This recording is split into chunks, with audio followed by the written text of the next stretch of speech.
어릴 적에는 학교에서 저렇게 할 때마다 책상 위에 물건을 놓으면 안 된다고 경고했었죠. 그 당시에는 제 마음도 그런 생각이 전혀 들지 않았습니다. 부모님의 돈을 들여서 힘들게 준비해온 제 집에서 그런 일을 다시 하게 될 줄은 정말 꿈에도 몰랐습니다. 물건을 공유하는 게 무슨 문제가 있는지 이해 못하는 사람들도 있겠지만 다른 사람이 내 개인 공간에 들어온다는 것, 더구나 내 아이들마저도 그 자리를 내려놓아야 한다는 사실은 생각보다 받아들일 수 없었어요. 그래서 결국 그 공간을 포기하기로 마음을 굳혔죠. 그동안 고생하며 살아온 제 자신에게 미안하더라도 그런 선택은 할 수 없었다고요. 저는 30대 중반에 아이돌을 키우는 중입니다. 워킹맘으로 일하고 있는 저는 간호사로 일하는데 어릴 적에는 꿈이었던 직업이었어요. 제 일에는 나름의 자부심을 느끼지만 아이를 키우면서 교대 근무를 하는 것은 쉬운 일이 아니었어요. 예를 들어야 할 때 신랑과 함께 하는 경우 아이 돌보기를 교대로 맡길 수 있는데 중간 근무일 때는 서로 사촌 언니에게 항상 도움을 받았습니다. 운이 좋게도 근처에 살고 있는 사촌 언니가 제 근무 시간 중간중간에 도움을 주셔서 아이를 키울 수 있었어요. 그 결과 아이를 정말로 키울 수 있었어요. 사촌 언니는 제 이모의 딸이어서 저와는 친한 자매처럼 지내왔어요. 이모가 바빠서 대신해서 엄마가 언니를 돌봐줘서 우리는 친한 자매처럼 함께 지낼 수 있었어요. 자랐거든요. 언니는 외동아들 하나를 키우고 있습니다. 우리 아들들과 끼리 사이가 매우 좋았어요. 1살 더 많은 형이었지만 순하고 동생 같은 우리 아들들이 싸워도 말려주며 큰 형 역할을 잘하는 착한 아이였답니다. 저는 항상 언니에게 고마워하고 있었어요. 보너스가 나올 때마다 언니께 상품권을 주기도 하고 언니 결혼기념일에는 호캉스를 선물해주기도 했습니다. 그래도 항상 언니에게 미안해서 무언가 더 해주고 싶었어요. 그렇게 우리 아이들을 잘 챙겨주는 언니가 워킹맘들에게 가장 걱정되는 방학이 왔을 때는요. 교통사고로 다리에 부상을 입어 목발을 사용하게 되어 두 아들을 맡길 수 없었습니다. 언니는 괜찮다고 하셨지만 평소에도 늘 마음이 미안했고 이번에는 도저히 맡길 수가 없어서 친정으로 데려보내야 했습니다. 여보, 이번 방학에는 아이들을 누구에게 맡기지? 지금 다리에 목발을 하고 있는데 우리 아이들을 맡기기에는 너무 어려울 것 같아요. 그러니까 우리 엄마에게 전화해서 물어볼까요? 만약 안 된다면 아이들을 부탁할 수 있는 곳은 제주도에 계신 장인과 장모님께만 남겨져 있을 것입니다. 아이들은 기뻐할 거예요. 특히 이번 방학에는 학교 화장실 공사로 인해 2달 동안 방학 기간이었고 아이들끼리 점심을 차리는 것도 힘들었지만 2달이라는 긴 시간 동안 아이들을 집에 두기 힘들어서 어쩔 수 없이 제주도 친정에 아이들을 보내야 했습니다. 아이를 키우는 엄마들은 다들 제 마음을 이해하실 거예요. 결코 제가 원해서 보낸 게 아니라 어쩔 수가 없어서 보내게 됐어요. 처음에는 같은 서울에 사는 시어머니께 부탁했습니다. 어머님이 이번 방학만 우리 아들들 좀 봐주시면 안 될까요? 와서 밥만 조금 챙겨주세요. 애들이 알아서 학원도 가고 하니 괜찮을 거예요. 나는 우리 집도 아니고 너희 집 부엌의 살림도 내 살림이 아니라서 어떻게 할 수 없어. 나도 이제 내 삶을 좀 살려고 하고 있는데 도우미를 부르는 게 어떨까 생각해봐야겠지? 시어머니는 63까지 정년까지 일을 하셨어서 이해하기로는 했지만 서운한 마음은 가시질 않았어. 신랑한테도 친손주인데 왜 한 번도 안 봐주시느냐고 하니 아들 둘이라서 힘에 부친다고 말씀하셨어. 시어머니는 60대 중반이시고 우리 집이랑은 1시간 거리에 살고 계십니다. 거기에 자차를 운전해서 오시면 막히지 않으면 40분이면 오실 수 있는 거리였어. 그러나 아이를 보살피는 것이 힘들다고 딱 지적하셨어요. 그렇게 말씀하면서 아이들이 자신보다 외할머니를 더 좋아하는데 외갓집에 맡기는 것은 어떻겠느냐고 먼저 말씀하셨어요. 저는 처자들을 낳고 나서 둘째를 더 낳지 않겠다고 생각했어요. 맞벌일 일을 계속해야 하고 아이들을 둘이나 키울 자격도 없었지만 시어머니는 자식이 둘이면 알아서 잘 성장하며 살아간다고 말하며 가장 도움이 되는 사람은 형제라고 말하여 둘째를 낳으라고 강요하셨어요. 저 또한 사촌언니랑 친자매처럼 지내서 좋아서 둘째도 얻었지만 한 번도 제대로 도와주지 않겠다는 건 몰랐어요. 아이는 둘이서 낳아야 한다고 계속 말씀하셨어요. 말씀하신 대로 한 번은 제가 도와드릴 줄 알았었는데 아니라는 말씀을 하시네요. 다른 집들은 일도 하고 쉬기도 하면서 손을 들어주시는 분들도 많으시다는 것 같아요. 저는 공짜로 시어머니께서 어린이를 맡겨줄 생각은 없었고 도우미를 부르는 만큼 돈을 쓰려고 했어요. 그런데 어머님은 그것도 싫다고 하셨어요. 지금은 일을 하지 않고 편하게 쉬고 싶다고 하시는 이웃이 계시다는데요. 어머니께서는 평생 아이를 키우시면서 맞벌이를 하셨는데 몸이 힘들기 때문에 아이들을 돌볼 여력이 부족하다고 하셨어요. 우리 아이가 아플 때도 힘들어 할 텐데 엄마가 간호사이니 잘 케어해 줄 수 있을 거라고 말씀하신 분이 우리 시어머니셨어요. 보통 며느리가 일을 하면 한 번쯤은 병실에서 아이를 봐주게 해줄 만하다. 비록 아이가 입원 중이었지만 시어머니께서는 제가 필요한 게 무엇인지 물어보지도 않으셨다. 그런데 퇴원하거나 할 때 친정엄마가 제주도에서 올라와서 아이를 돌봐주셨었다. 그 먼 길 오셔서 돌봐주시고 아이들이 즐겁게 놀고 배우는데 기여해 주셨다. 그래서 우리 아이들은 시어머니 대신 친정엄마를 더 좋아하고 따랐다. 하지만 시어머니는 자기가 아이들에게 잘해준 게 없다며 아이들이 외할머니만을 좋아하면서 질투를 표현했다. 그래서 결국 제가 제주도로 아이들을 보내기로 결정했다. 신랑은 이제 아이들이 초등학생이 되어 혼자 있을 수 있다고 말했지만 아이들을 오랜 시간 집에 두는 것에 대해 저는 너무 불안했어요. 아이들에게 제주에 귀농하신 할머니 집에 한 달간 머물 것에 대해 물었어요. 방학 때에는 엄마가 많이 신경 쓸 수 없을 것 같아서 아침부터 학원 특강을 듣고 서울에 같이 있을래 아니면 제주도 할머니 집에서 2달간 머무를래요. 엄마는 2주에 한 번씩 내려갈 거예요. 아이들은 바닷가가 바로 앞에 있고 주택이 우리 친정집을 즐겨 했어요. 어릴 때부터 아플 때마다 돌봐주신 외할머니를 좋아하며 답답한 아파트보다 바다 앞에 있는 제주집이 아이들에게 더 좋을 것 같아요. 수밖에 없었어요. 우리 친정 부모님은 제주도 고향이에요. 두 곳에서 직장 생활을 하시면서 균형을 유지하시기 위해 민박집을 운영하시고 작은 카페도 함께 하셨어요. 카페는 소일거리로 운영하시다 보니 아이들을 봐줄 수 있다고 해주셔서 아이들을 맡기기로 결정했습니다. 그래서 친정에 2달간 맡기고 2주에 한 번 내려가기로 결정했습니다. 신호를 어떻게 알았는지는 바로 전화가 왔답니다. 어머, 너무 좋겠어요. 우리 딸들도 바다를 정말 좋아하는데 정말 친정집에 방도 많은데 우리 아이들도 같이 보내면 안 돼? 한 번 밥 차릴 때 2그릇이나 5그릇이나 차리는 건 비슷하잖아. 저는 이렇게 말하는 것입니다. 제가 딱 잘라서 안 된다고 말씀드렸어요. 우리 부모님께서 허리가 좋지 않으셔서 우리 아이들도 제가 사정을 해서 돌보지 않으면 안 돼요. 시어머니도 도와주시겠다고 했지만 사천원도 교통사고로 도움을 받을 수 없었어요. 어쩔 수 없이 도와주는 것이에요. 처가 어머니는 계속 부러워하시면서 자기 아이들도 함께 보내자고 하지만 그건 말도 안 되는 소리라 거절했어요.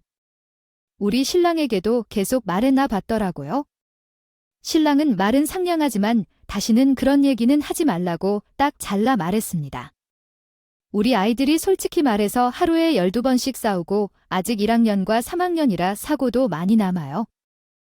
여자 아이들이라 해도 애가 3명이 더 온다면 정말 힘들게 느껴졌습니다. 한 달이라는 긴 시간 동안 아이들을 맡기고 친정엄마와 아빠께 정말 죄송하다는 마음이 들었습니다. 하지만 방학 때처럼 아이들을 학원에 전전하며 살게 하는 것은 원치 않았습니다. 맞벌이 가정을 이해하시는 분들은 아시겠지만 매일 아이들을 학원에 보내고 학원을 오가는 일은 부모로서도 마음 아프다는 게요. 그래서 방학 때처럼 아이들이 신나게 놀기를 바랐습니다. 또한 솔직히 신우와의 관계도 좋지 않았어요. 신우가 우리 아이들을 학원에 돌리는 건 아이한테 아무 도움도 되지 않고 돈만 내주는 것이라며 막말을 했습니다. 어떤 부모가 자신의 아이를 키우고 싶지 않을까요? 그러나 각 가정마다 사정이 다른데 신우는 학교 선생이면서 부모가 바쁜 아이들이 결국 문제를 일으킨다고 주장하여 저희 아들들의 교육을 생각하면서 계속해서 저에게 일을 휴직하라고 강요했습니다. 제가 휴직을 한다면 분명히 자신들의 아이들까지 맡기려는 의도가 보였습니다. 신우는 항상 만날 때마다 사촌 언니가 있어서 좋겠다고 말씀하며 올케가 전업주부라면 우리 아이들을 맡겼을 텐데 라고 말했습니다. 이 문제로 신랑과 크게 부딪혔어요. 처음에는 우리 아이들을 걱정하며 하는 말이라고 생각했는데 만날 때마다 제가 전업주부로 아이들을 돌봐주길 바란다는 식으로 이야기를 하니까 제 직업을 무시하는 것 같다는 생각도 들었어요. 그래서 신랑과 서로 언성이 높아지게 됐죠. 도대체 내 직업을 어떻게 생각하는 거죠? 저도 4년 제대로 힘들게 공부하고 승진하려고 육아휴직 한 번도 안 쓰고 열심히 살고 있는데 왜 자꾸 나한테 휴직하고 아이를 키우라고 하는 거야? 당신은 휴직 안 하고 일하라고 말하면 어때요? 나 같은 경우에 학교에서 많은 아이들을 보는데 엄마와 아빠가 둘 다 바쁘면 상대적으로 필요한 이익을 받지 못할 수도 있어요. 아이들에게 많은 신경을 쓸 수 없어서 그러니까 그렇다는 거야? 너무 나쁘게만 듣지 마. 이러다 보니 솔직히 신우와 제 아이들의 관계가 좋아질 수 없었어요. 신우 아이들은 우리 아이들이랑 1살씩 차이가 났어요. 하지만 딸 3명이라서 우리 아이들이랑 잘 놀지도 않았고 남자 아이들은 놀이가 거칠다 보니 항상 싸움이 생겼어요. 신우 아이들은 사소한 것에도 울고 난리를 쳐서 되도록 아이들끼리 붙여놓으려 하지 않았어요. 한 번은 명절에 아이들끼리 싸운 적도 있었어요. 아이들이기 때문에 싸울 수 있는데 신우는 엄청 화를 내고 아들이니까 무조건 사과라고 하더라고요. 솔직히 덩치만 보면 우리 애들이 더 작아요. 그 소리까진 느껴주지 않았습니다. 아이들 때문에 너무 걱정해서 참지 않았어요. 그때도 우리가 상처를 받았습니다. 아들들이었으니까요. 여자아이가 꼬집어서 아들 팔에 상처가 생겼더라고요. 금빛 같은 아들 팔을 보니 화가 났습니다. 하지만 신랑도 여자아이니까 조심해야 된다며 아들을 혼내주었어요. 솔직히 그 모습을 보고 당황했습니다. 우리 아이가 놀다가 조금 아픈 것이 사실이긴 했지만 실제로 다친 건 우리 아들이었고 우리 아이들은 여자아이 특유의 자랑스러운 모습이 있지만 울면서 자신을 뽐내는 여자아이들이 성장이 빠르다 보니 우리 아들들이 피해를 입을 수밖에 없었습니다. 이야기를 듣지도 않고 무작정 여자아이니까 혹은 신우아이니까 미안하다는 말을 하는 신랑에게 엄청 서운했어요. 하지만 이 사건을 크게 만들면 신랑과 또 싸울 일밖에 없을 것 같아서 참았습니다. 그 대신 그 이후로는 신우아이들과 되도록 만나지 않으려고 노력했어요. 이런 일이 있을 때마다 제가 속상해하는 모습을 보신 시어머니도 신우가 성격이 센다고 생각하시고 이런 일이 있을 때마다 착한 내가 이해하라고 말씀하셨어요. 제가 나서서 사태를 크게 만들면 오히려 좋을 게 없다는 생각에 가만히 있었죠. 우리 신랑과 신우는 사이가 좋았어요. 처음 연애할 때는 이런 모습이 좋아 보였어요. 저는 외동딸이라서 의지할 수 있는 친남매가 있는 게 더 나은 것 같았어요. 그러나 문제가 있을 때마다 항상 신우만 우선시하는 신랑 때문에 많이 상처받았어요. 신랑은 신우에게 빚진 사람처럼 지구를 드나든 신랑이었기 때문이죠. 신랑은 어릴 때 맞벌이 하신 시어머니 때문에 먹기 위해 밥을 차렸던 시간이 많았고 상대적으로 3살 많은 신우가 신랑을 많이 챙겨주었어요. 저도 그에게 고마웠지만 항상 지나친 말로 사람을 상처 주는 것 때문에 만남 자체가 저에게 어렵게 느껴졌어요. 아이들이 방학이 되자 제주도 친정집에 보내고 왔습니다. 그 결과 큰 스트레스를 받았습니다. 하루 일찍 돌아와서 이전에 갈 수 없었던 병원을 다녔습니다. 제 몸이 아프지 않았다면 어떻게든 아이들을 집에서 돌볼까 했을 겁니다. 하지만 내 몸 상태가 너무 안 좋아서 더 이상 케어를 할 수 없었습니다. 엄마조차도 병원에 가도록 제주도로 보내라고 하셨습니다. 우리는 아직 60대이니 손주들 볼만한 체력을 가졌으니 걱정하지 마세요. 서울에 오면 이번에는 당신을 위해 시간을 내겠다고 약속하겠습니다. 아이들이 없을 때는 꼭 푹 쉬시고 젊은 척하며 병원에 가지 말라고. 반드시 병원에 가야겠다고 결정했어요. 저도 형편 좋은 어머니처럼 아이들을 보내고 한의원에 다니며 도수치료를 받으려고 했습니다. 어린 아이들을 돌봐야 하고 밥상을 차리는 것도 항상 챙겨야 하니 손목을 사용하지 않을 수가 없었어요. 특히 직업병으로 발생한 손목 증후군으로 손목을 사용할 때마다 많이 아팠습니다. 신랑도 이런 고통을 잘 알고 있었죠. 매일 밤마다 아프면서 손목을 집약적으로 마사지하고 진통제를 복용해야 했어요. 하루는 편히 쉬면서 병원을 찾아 치료를 받으며 집안일도 소홀히 하지 않으려고 했습니다. 그러나 다음 날에야로 병원에 갔다 온 후에 신우의 딸 셋이 우리 집에 있다는 것은 아니겠죠. 신랑에게 이게 무슨 일이냐고 물으니 신호 방학이라고 연수를 가서 아이들만 집에 있으면 위험할 것 같아서 우리 집에 맡겨놓는다고 했대요.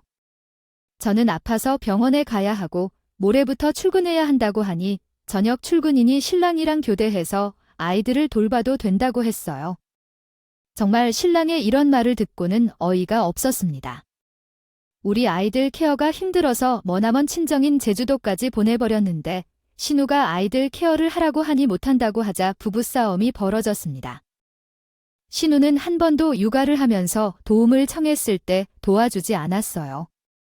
저도 한 번 맞벌이를 하면서 신우에게 부탁한 적이 있었는데 비가 오는 날 아이가 우산이 없어서 이러지도 저러지도 못하고 있을 때 신우에게 전화를 걸어서 신우아의 학원 픽업 갈 때 우리 아이도 좀 태워달라고 했는데 15분이나 돌아가야 한다고 태워주지 않는 사람인 것 같아요. 그런데 저라고 신우이들을 봐주고 싶을까요? 거기에 손목이 아파서 매일 약을 먹는 저에게 신우이들이 오면 먹고 치우고 전부 제 일이 될 건데요. 나는 너무한다는 생각만 들었습니다. 내가 아플 때 힘들어하는 것을 보이지 않았어요. 당신은 와이프도 난데없는 신우만 당신에게 소중한 사람이야. 아파서 밤마다 진통제 없이 잠을 못 자는 걸 알면서 그래서 울자 하면서 미안하다고 하더라고요. 신랑은 부탁해서 어쩔 수 없었지만 당신이 제일 우선순위래 미안하다고 하니 더 이상 싸우지 않았어요. 그날 저녁 시어머니가 신우이들을 데리고 가셨어요. 당시엔 한 번 더 우리 집에 내 허락 없이 신우 아이들을 데려오면 나 당신 얼굴 안 볼 거라고 확실히 했어요. 신우 아이들을 돌보고 싶다면 이렇게 사건이 끝나는 줄 알았으며 신랑도 알겠다고 대답했습니다. 아이들을 내려보내고 나는 시간이 될 때마다 아이들을 보러 제주도로 내려갔습니다. 목요일 저녁 비행기를 타고 월요일 아침 비행기를 타고 왔다 갔다 했어요. 신랑은 휴가 때 맞춰 내려온다고 하더니 월차를 아낀다고 사용하지 않았어요. 그러더니 관리실에서 전화가 왔어요. 702호 어머니, 요즘 아이들이 많이 뛰나 봐요. 방학인 건 알겠는데 아랫집에서 민원이 들어왔어요. 애들을 좀 시켜주세요. 저는 이게 무슨 소리인지 궁금했어요. 낮에는 비어 있어야 하는 집인데 애들도 없는 집에서 아이들이 뛰는 소리가 들린다고 하니 이게 무슨 일인가 싶어서 혹시나 하는 마음에 하루 전날 집으로 가봤습니다. 평소 서울로 올라올 때 신랑에게 연락하지만 나에게는 바빠서 제주도에 아이들을 만나러 갈 시간도 없다는 사람이 집에 있을 리가 없다고 생각했습니다. 하지만 정말 어이없게도 우리 집에는 신우 아이들과 신랑, 그리고 시어머니가 있었습니다.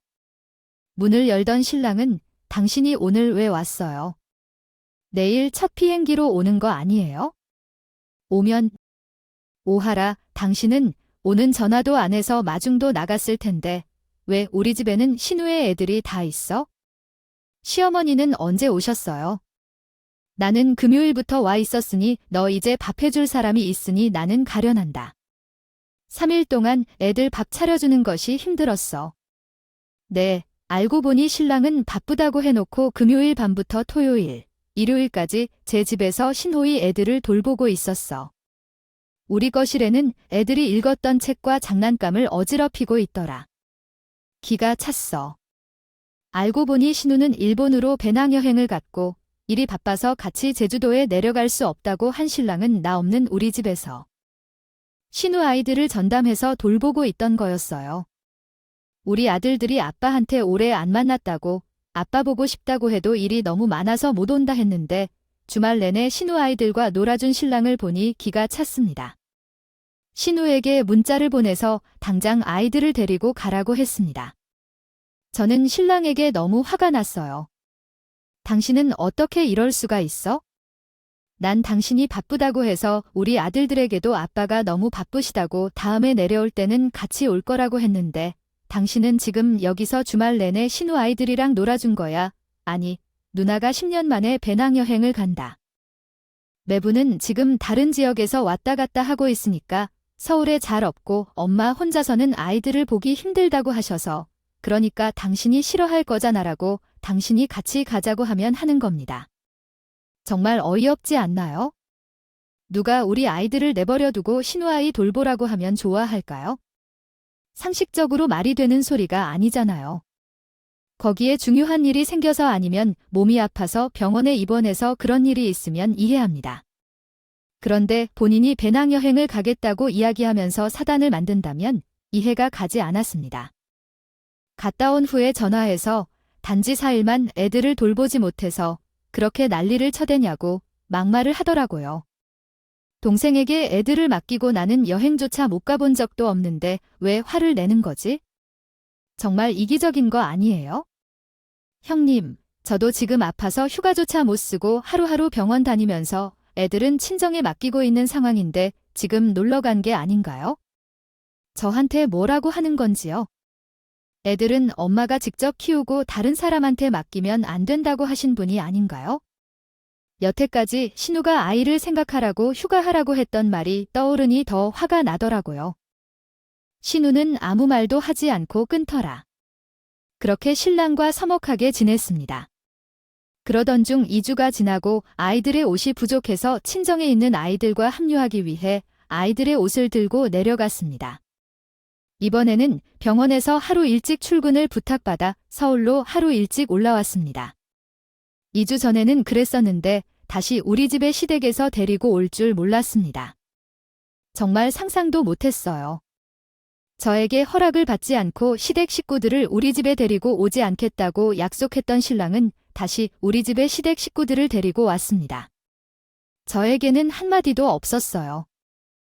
다시는 그러지 않겠다는 신랑은 또 우리 집의 신우와 시어머니 그리고 아이들을 데리고 왔습니다. 이번에 왔던 이유는 우리 집 TV가 커서라고 합니다. 아이들과 영화를 보고 싶었는데 우리 집에 다양하게 되어 있어서 왔다가 지내다 보니 평수가 넓은 우리 집을 편하다고 하더라고요. 정말 어이가 없지 않나요? 제가 없는 사이에 와서 냉장고에 있는 음식 마음대로 다 먹고 청소까지 깨끗이 하고 난 집에 와서는 엉망으로 만들어 놓고는 우리가 동생 집이나 아들 집에 온다고 눈치를 봐야 한다며 오히려 저에게 큰 소리를 쳤다고 해요. 제가 들어오자마자 어이없어 하는 사이에 신랑도 한 손에 장을 보고 왔다고 합니다. 그런 모습도 어이없었습니다. 신랑은 늘 피곤하다고 말하는 사람이고 음식을 포장해서 가져다 달라고 하면 그냥 배달비를 내고 시키라고 하는 사람이고 마트에 같이 가자고 해도 마트도 배달되는데 왜 무겁게 직접 사러 가야 된다며 하는 사람입니다. 그런 사람이 신우가 사오라는 음식과 커피까지 다 사들고 왔더라고요. 어이가 없어서 웃음이 나올 정도였어요. 당신 지금 뭐 하고 있어? 나랑 한 약속 잊었어. 내가 제주도만 가면 매번 이럴 거야. 아픈 손목으로 집을 청소하고 정리를 마치고 나갔는데 만나러 돌아와 보니 이렇게 엉망이었어. 청소했던 거 봐. 너는 눈이 없니? 아니, 누나가 잠시만 와 있는다 했을 뿐이라서 그랬나 봐. 있으면 아무래도 20평대보다는 40평대 집이 넓고 편해서 우리 아이들도 싸울 일이 없어서 좋아요. 당신도 없어서 미안해요. 제가 아파서 쉴 때도 미안해요. 어쨌든 당신이 시간을 내어 우리 아이들 보러 제주도에 가야 됐다고 하더라고요. 당일치기로 와도 비행기 값은 아깝다고 생각하니까 지금 당신이 산소갈비에 커피를 사면 비행기 값 이상 나올 거예요. 아이들이 먹고 싶다고 해서 여기가 우리 동네 맛집이라니까. 다음에는 같이 제주도에 내려갈 거예요. 미안해요. 이번에 내려갈 때 아이들이 아빠를 보고 싶다고 해서 신랑이 당일치기라도 아이들에게 왔다 가라고 했을 때 비용적인 문제 때문에 다음번에 꼭 같이 가자고 하더라도요. 그런데 그렇게 말하고 10만 원짜리 소갈비, 커피, 그리고 케이크까지 한 손에 사들고 오는 걸 보니 도저히 용서할 수 없었습니다. 돈 때문에 핑계를 대면서 제주도의 아들들을 보러 가지 않으면서 시어머니가 돈을 쓰는 건 아깝지 않은가 봅니다. 신랑은 잘못한 게 있다 말하고 제 언성이 높아지자 밖에서 저희가 싸우는 소리를 들었는지 시어머니는 미안하다고 가셨고 신우는 저를 쳐다보더라고 해요. 그러자 가니 동생 집에 좀 있는데 그걸 가지고 왜 전부터 올케는 자기밖에 모르는 사람이라는 거라고 당신이 동생한테 뭐라고 하지 마십시오. 하면서 끝까지 막말을 하고 가는 것을 본 적 있어요. 나는 신랑에게 말했어요. 한 번만 더 이런 일이 생기면 이혼하겠다고 말했어요. 다시는 내 허락 없이 우리 집에 시댁 식구들이 오는 것이 싫고 온 집안을 다 어지럽히고 설거지조차 하지 않은 거 혼자서 다 정리하라고 했어요. 나는 손 하나도 덮지 않았어요. 냉장고에 미리 사다 놓은 반찬도 다 먹었고 친정에서 가져온 생선까지도 다 꺼내 먹었어요.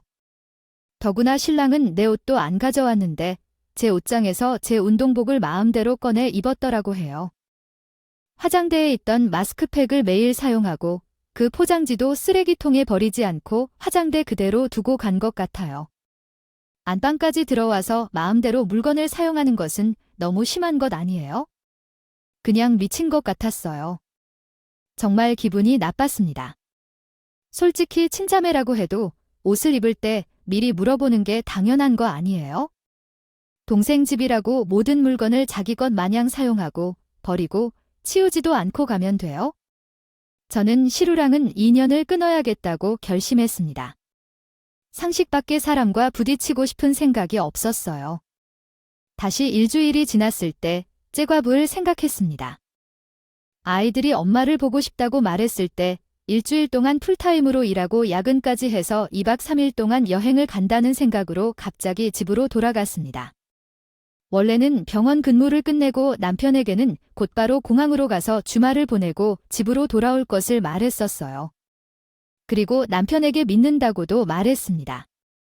신우 아이들을 다시 돌봐줄 것이라는 생각은 전혀 하지 않았어요. 그날은 남편이 외근을 가서 오전에만 일을 하고 오후에는 집에 있을 거라고 했었습니다.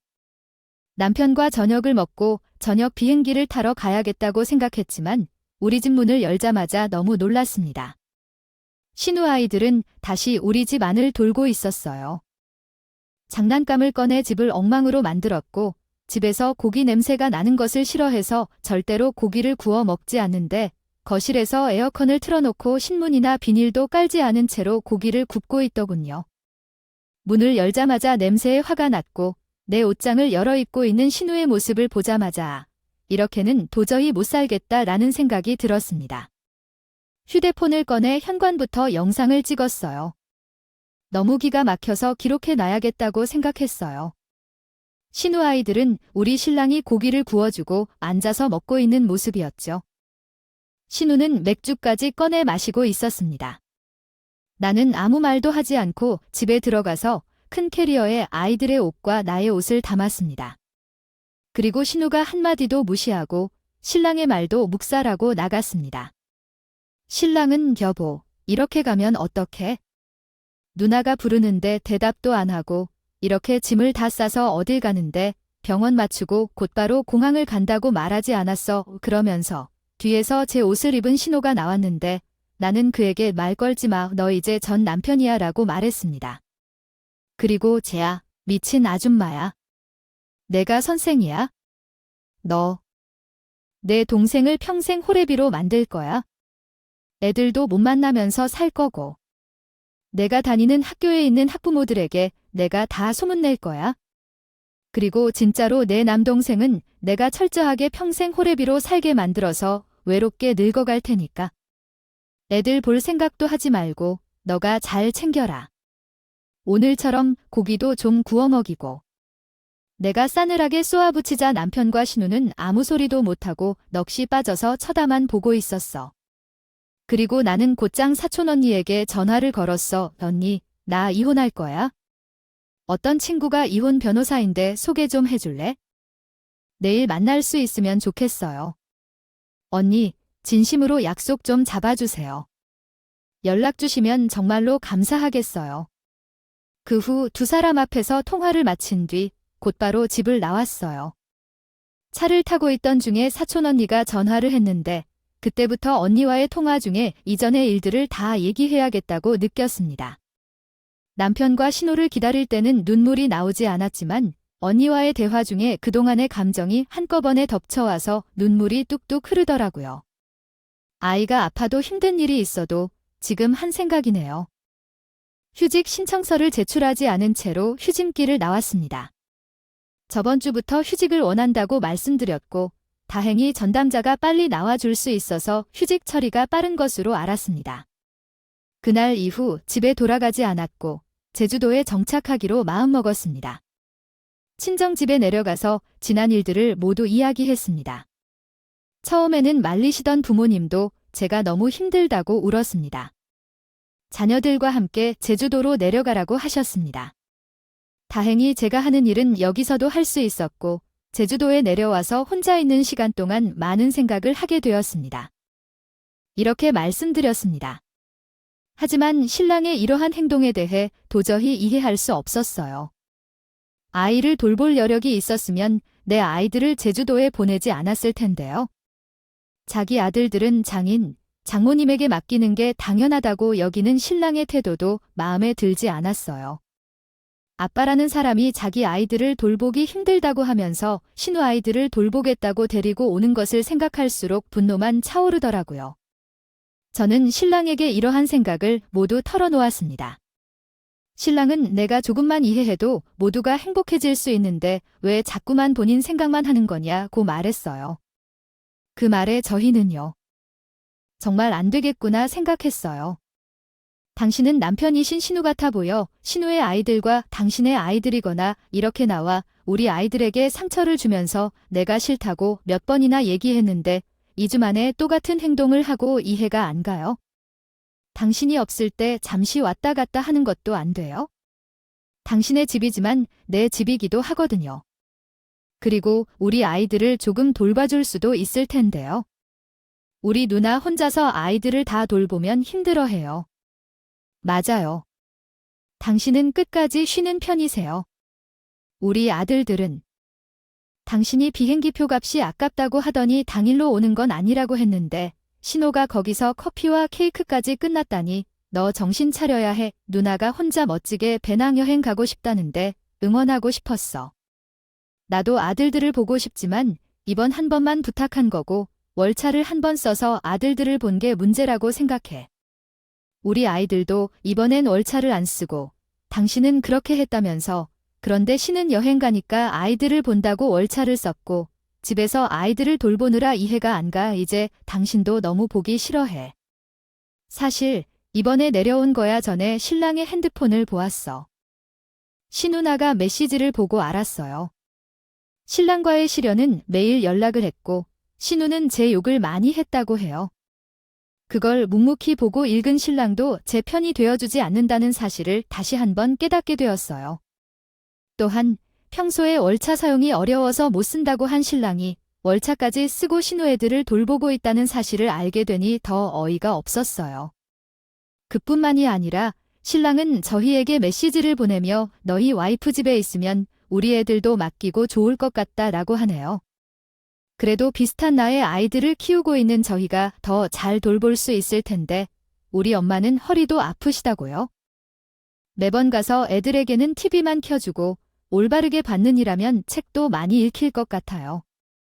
올케가 직장 휴직하거나 그만두면 애들 좀 부탁해야겠다는 글을 보았을 때 아이들은 나를 정말 쉽게 보는구나라고 생각했습니다.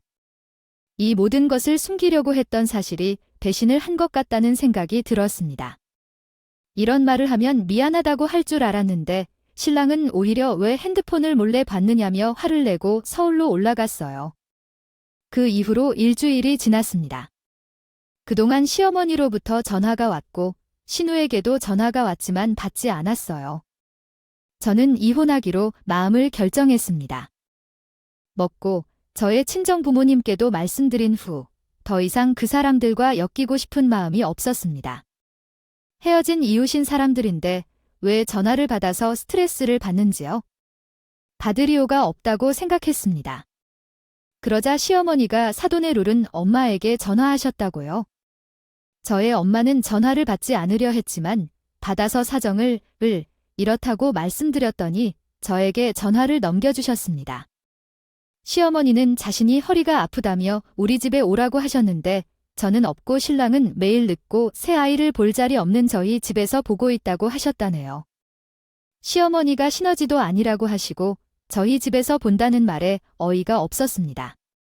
시어머니는 계속해서 저에게 한탄을 하셨어요. 힘들어서 신우님께 전화를 했는데 고작 애들이 일주일도 못 보냈다며 화를 내어서 본인도 너무 화가 나서 어머님이 직접 저를 만나려고 제주도에 오셨다고 하셨어요. 잠시라도 좋으니 얼굴만 볼 수 없느냐며 제게 전화를 하신 거였어요. 어머님은 제가 제기한 이혼 이야기가 정말 진심이라고 생각하신 듯 싶더군요. 그래서 어머님이 사과하러 오신 거였어요. 저는 어머니를 공항으로 모시러 갈 테니 기다리십시오 하고 전화를 끊고 공항으로 갔습니다. 공항에서 만나자마자 어머니는 대성통곡하셨어요. 먼저 밤이라 식사를 사드리고 호텔방을 예약해드리고 내일 올라가는 비행기표를 예약했습니다. 그러나 시어머니라는 입장 때문에 언제나 제 편을 들어주셨습니다. 그런데도 대책 없이 갑자기 오시는 시어머니에 대해 이해가 어려웠어요. 아들과 사이가 안 좋다는 건 이미 알고 계셨을 텐데 그냥 전화로 한이라고 했어야 했습니다. 그런데 어째서 우리 집에 오려고 했는지 이해할 수 없었어요. 그래서 신랑에게 전화해서 당신 엄마까지 우리 집으로 데려가라고 했어요. 이혼을 준비하고 있더라도 신랑은 계속해서 우리 아이들 생각해야 한다며 이혼하지 않겠다고 했습니다. 그러나 저는 이미 짐을 싸서 제주도로 이사를 보냈고 아이들에게도 초등학교 졸업까지는 제주도에서 지낼 것이니 기뻐했습니다. 아이들도 엄마 아빠가 사이가 좋지 않다는 것을 알았는지 물어보지 않았어요. 정말 마지막까지 아이들 때문에 이혼을 참아야 할지 많이 고민했습니다. 하지만 끝까지 신우 아이들을 챙기는 모습에 가지 않는다면 더 많이 싸울 일만 있을 것 같았어요. 매일 싸우는 모습만 보여주는 것은 아이들에게 상처를 줄 것 같았어요. 신우는 끝까지 제게 막말을 했어요. 너는 너밖에 몰라. 그러니까 이런 일로 이혼하면서 애들이 받은 상처는 상관이 없어. 정말 우리가 너에게 돈을 빌려줄 거냐고 했니? 뭐 때문에 이유 없이 이혼하면서 내 동생이 아까워. 그래서 아까워서 내가 잘 돌봐줘야 해.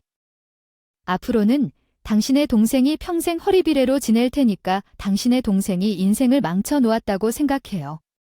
그 사실을 명심하고요. 전 여기까지 제가 하고 싶은 이야기를 모두 전달한 것 같아요. 그래서 우리 부부는 결국 이혼을 하기로 했어요. 집을 팔아서 재산을 나누고 그 후 나는 제주도에 2층짜리 주택을 샀어요. 1층에는 부모님을 위해 거주 공간을 마련하고 2층에는 나와 아이들이 살 수 있는 공간을 만들었어요. 남편의 친정집에 찾아가는 것도 싫었고 아이들이 가까운 학교로 이사가는 게 좋을 것 같았어요. 그리고 결국 전 남편의 좋지 않은 소식을 듣게 되었죠. 이혼 후 2달이 지난 어느 날 시어머니가 급한 일이 있어서 메시지를 보내셨다. 어머니, 어떤 일이신가요? 제가 지금은 남편과 이야기를 나눌 상황이 아니라서요. 남편이 혼자 있는데 갑자기 응급실에 실려가서 맹장 수술을 받았어요. 한번 애들을 데리러 올 수 없을까요? 왜 가나요? 남편이 비행기 비용이 아깝다며 애들을 보러 오지 않겠다고 하네요. 신우랑 신우 아이들을 거기에 둔 사람이라 신호를 줘야죠. 이혼한 후 2사람의 관계가 동생이 아프다고 했는데 입원한 동생은 한 번도 오지 않았다고 했어요. 아버지는 얼마나 아들에게 잘해줬나요? 말이야, 애들을 맡긴 채 떠날 때는 언제고 지금은 연락조차 받지 않아요. 그렇게 이혼하면서 저가 신혼의 학교에 가서 한 번 난리를 일으켜 학부모들 사이에 소문이 퍼져서 난리가 났는데 그때 신부와 신랑이 말다툼을 한 적이 있었고 그 이후로 2사람은 양심이 흔들리는 사이였어요. 신랑이 수술을 받고 입원을 해도 신우는 한 번도 보러 오지 않았죠. 그는 평소에도 자기가 필요할 때만 연락하는 사람이었어요. 저희에게 도움이 된 적이 없었는데 신랑은 바보처럼 도와주기만 하다가 이제야 정신을 차렸나 봐요. 엘바주는 없다며 남편은 모르고 있었겠죠? 저는 시어머니께 전화를 걸었어요. 저희는 안 갈 거예요. 시어머니께서 신우에게 오라고 하셨는데 전화를 끊었어요. 시어머니의 말씀대로 신랑은 이제야 후회하고 있는 것 같은데 저는 다시 신랑과 합치기 싫어했어요. 친정집에서 제주도에서 아이들과 함께 충분히 행복하게 살고 있으니 다시 신랑의 얼굴을 보고 싶진 않네요. 제 긴 이야기를 읽어주셔서 감사합니다. 오늘도 저희 채널에 오셔서 감사합니다. 더 좋은 이야기로 찾아뵙겠습니다.